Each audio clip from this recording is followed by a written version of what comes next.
जो पलायन का एक बहुत बड़ी कार्रवाई मैं समझता हूँ देश के इतिहास में इससे बड़ा दर्दनाक और पलायन आज तक कभी नहीं हुआ। जो 14 अगस्त 1947 को जब देश को दो भागों में बांट दिया गया, आज उसको याद करने के लिए हमने दोस्ती का कार्यक्रम रखा है कि किस तरीके से हमारे लोगों ने, हमारे भाइयों ने जो कि हिंदुस्तानी थे और जिन्होंने अपने आप को हिंदुस्तानी कहना पसंद किया, उनको रसूल जी जैसे तबकों से नवाजा गया और उन्हें शरणार्थी कहा गया। वो शरणार्थी नहीं, जैसा गांधी जी ने कहा, वो पुरुषार्थी है, पुरुषार्थी थे और पुरुषार्थी रहेंगे। तो मित्रों, मैं माननीय नरेंद्र मोदी जी का इस मंच के माध्यम से बहुत बहुत धन्यवाद करना चाहूँगा कि 15 अगस्त 2021 को लाल किले से उन्होंने कहा कि हम 14 अगस्त को विभाजन विभीषिका दिवस उनकी याद में मनाएंगे जिन लाखों लोगों ने कुर्बानी दी और जिन लाखों लोगों ने पलायन के तहत जो कार्रवाई हुई अपने घर बार खेत खलियान छोड़ने का काम किया। तो मित्रों, गांधी जी ने जैसा कहा मुझे अच्छे तरीके से याद है, 2016 के अंदर हरियाणा के अंदर भी एक उपद्रव जाट आरक्षण के नाम पर हुआ था। उसमें कुछ शरारती तत्वों ने हमारे मुख्यमंत्री जी को शरणार्थी कहा था। तो मैंने बोला ठीक है, विरोध हो सकता है, किसी व्यक्ति की कार्यशैली में किसी को अच्छी लग सकती है, किसी की कार्यशैली किसी को बुरी लग सकती है। गर्ग साहब बैठे, गर्ग साहब को भी बहुत लोगों की कार्यशैली पसंद आती है, कभी नहीं आती। आधी बार मेरे को कहते थे विपुल जी मंत्री जी ये काम गलत है, ये सही है। तो ठीक है, इतना सब तो होना चाहिए, लेकिन किसी जाति पर आक्षेप लगाना और किसी व्यक्ति पर इस तरीके का आक्षेप लगाना कि तुम शरणार्थी हो, तो मित्रों मैं आप लोगों को बताना चाहता हूँ, ये एक ऐसी कौम है, ये एक ऐसे लोग हैं कि हम लोग तो जन्मजात यहाँ के रहने वाले हैं, पैदा हुए और यहीं पर ही रहे, इसलिए हम हिंदुस्तानी कहला रहे हैं। लेकिन ये वो लोग हैं जिन्होंने हिंदुस्तानी कहलाने के लिए बहुत बड़ी कीमत चुकाई। अभी बताया ना कौन सिंह भाटिया जी ने कि हम कोई साधन संपन्न लोग थे, 100-150 गज के फ्लैट या 1000-2000 फुट के फ्लैटों में नहीं रहते, एकड़ों में और हजारों गजों के मकान में रहने वाले, बिजनेस करने वाले और सैकड़ों एकड़ जिनके खेत खलियान थे, इस तरीके की जो लोग थे, जिन लोगों ने पलायन करके हिंदुस्तान के अंदर आए।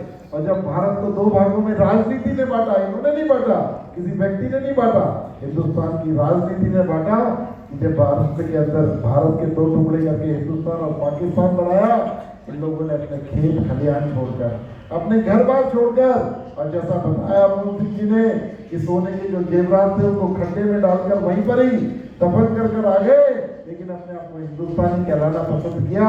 और उन लोगों को जब हम लोग शरणार्थी बोले तो कितने बड़े शरारती। ये मैं समझता हूँ कि ये लोग शरारती नहीं, पुरुषार्थी हैं। जैसा भी गांधी जी ने कहा कि लोगों ने यहाँ पर आकर मेहनत की, जो लोग ऐशो आराम से नौकर चाकरों के बीच पलते थे, उन लोगों ने यहाँ पर आकर मेहनत की, ये छोटे छोटे एनआईटी के अंदर कैंप के अंदर रहे, और आज एनआईटी न्यू इंडस्ट्रियल टाउन है, आज फरीदाबाद को बसाने का काम उन पुरुषार्थियों ने किया। आज आप देखेंगे, मैं विधानसभा के अंदर बैठा था, मैंने कहा उन लोगों से कि जो आप आज इनको शरणार्थी कह रहे हो, इन लोगों ने कभी भी कोई आरक्षण नहीं मांगा, इन लोगों ने कभी भी भीख नहीं मांगी, इन लोगों ने मेहनत करके अपना जीवन यापन किया और इस हिंदुस्तान की इकोनॉमी को आगे बढ़ाने का काम किया, कंधे से कंधा मिलाकर व्यवसाय करने का काम किया और हिंदुस्तान को आगे ले जाने का काम किया। हमारे विधानसभा के अंदर ही कुछ ऑफिसर बैठे थे, वहां पर आरके खुल्लर बैठे थे। मैंने कहा खुल्लर साहब IAS अफसर बने, किसी आरक्षण ऐसे नहीं बने, अपने पुरुषार्थ से बने हैं। लैंप के नीचे पढ़कर, एक टाइम रोटी खाकर, मेहनत करके IAS का एग्जाम पास किया, तब बने। इसलिए इन्हें शरणार्थी नहीं, पुरुषार्थी कहना चाहिए।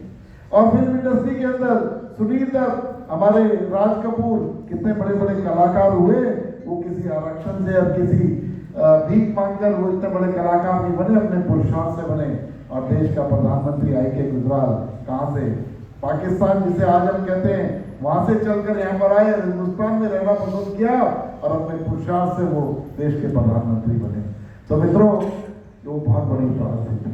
और किस तरीके का भयावह माहौल था वहां पर।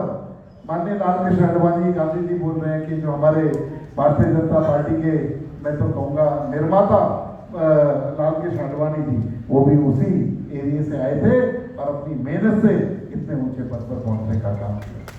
तो मित्रों, जो ये त्रासदी है, अभी आप लोगों ने देखा, पिछले हफ्ते की बात है, हमारे पड़ोसी देश बांग्लादेश के अंदर किस तरीके से ब्यावे कृत्य हुआ, किस तरीके का कुकृत्य हुआ, और कहते हैं ना अमानवता का नंगा नाच वहां पर हुआ।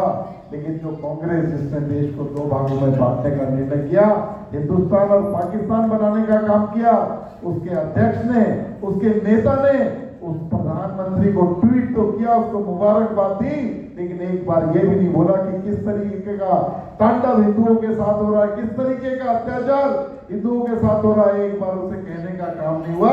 सिर्फ राजनीति के तहत उसने उन्हें बधाई देने का काम तो किया, लेकिन उसे ये कहने का काम नहीं किया कि किस तरीके के अत्याचार है, इस अत्याचार को बंद किया जाए।